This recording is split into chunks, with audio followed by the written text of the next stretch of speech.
সবাইকে স্বাগতম 67 ধাপ পডকাস্টে। আমি মোহাম্মদ তৌহিদুর রহমান, আর আজ থেকে আমরা শুরু করছি এক অসাধারণ যাত্রা, নিজেদের সেরা সংস্করণটি হয়ে ওঠার পথে। এই পডকাস্টে আমরা টাই লোপেজের 67 ধাপ আপনার সেরা রূপে পৌঁছানোর পথ বইয়ের প্রতিটি ধাপ নিয়ে বিস্তারিত আলোচনা করব।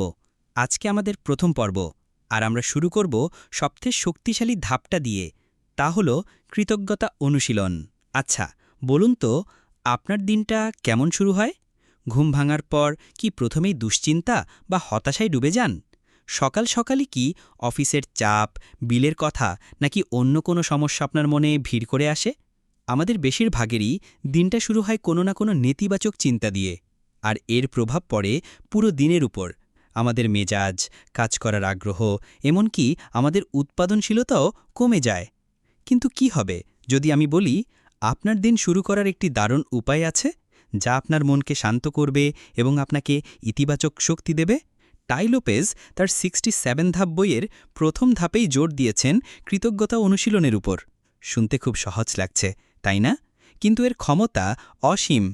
কৃতজ্ঞতা মানে হল আপনার জীবনে যা কিছু ভালো আছে তার জন্য নিজেকে ধন্যবাদ জানানো। কিভাবে করবেন? খুবই সহজ। প্রতিদিন সকালে ঘুম থেকে উঠে বিছানা ছাড়ার আগেই অন্তত 5টা জিনিসের কথা ভাবুন বা লিখে ফেলুন, যার জন্য আপনি কৃতজ্ঞ। এর জন্য অনেক বড় কিছু হতে হবে এমনটা নয়। হতে পারে আপনার ভালো ঘুম, এক কাপ চা, আপনার পরিবারের সদস্য, আজকেরও রোদ ঝলমলে সকাল, বা আপনার সুস্থ থাকা। এই ছোট ছোট জিনিসগুলোই আমাদের জীবনে বড় পরিবর্তন আনতে পারে। যখন আপনি কৃতজ্ঞতা প্রকাশ করেন, আপনার মস্তিষ্ক ইতিবাচক দিকে ফোকাস করে। এটি আপনার মেজাজ উন্নত করে, স্ট্রেস কমায় এবং আপনাকে আরও আশাবাদী করে তোলে। আমার নিজের কথাই বলি, একসময় আমারও দিন শুরু হতো নানা দুশ্চিন্তা দিয়ে। ঘুম ভাঙলেই মনে হতো যেন পাহাড় সমান কাজ আর সমস্যা আমার জন্য অপেক্ষা করছে। কিন্তু যখন আমি টাইয়ের এই কৃতজ্ঞতা অনুশীলন শুরু করলাম, তখন আমার চিন্তাভাবনার ধরনটাই পাল্টে গেল। প্রথম জোর করে 5টা জিনিস ভাবতাম, কিন্তু কিছুদিন পর দেখলাম এটা আমার একটা অভ্যেসে পরিণত হয়েছে। এখন সকালে উঠেই আমি প্রকৃতির দিকে তাকাই, পরিবারের কথা ভাবি, আর মন থেকেই একটা শান্তি অনুভব করি। এই ছোট্ট পরিবর্তনটা আমার সারাদিনের কাজকর্মে একটা বিশাল ইতিবাচক প্রভাব ফেলে। আমাদের বাংলাদেশের প্রেক্ষাপটেও এটি দারুণ কাজ করে। আমরা প্রায়শই আমাদের অভাব নিয়ে চিন্তা করি, কিন্তু একবার যদি চোখ মেলে দেখি, আমাদের চারপাশে কৃতজ্ঞ হওয়ার মতো কত কিছু আছে। সবুজ প্রকৃতি, পরিবারের সমর্থন, প্রতিবেশী এবং সমাজের সাথে আমাদের সম্পর্ক, এগুলোই আমাদের শক্তি। তাহলে এই সপ্তাহ থেকে আমরা কি অ্যাকশন নেব? খুবই সহজ। প্রতিদিন সকালে একটি জার্নাল বা একটি সাধারণ নোটবুক নিন।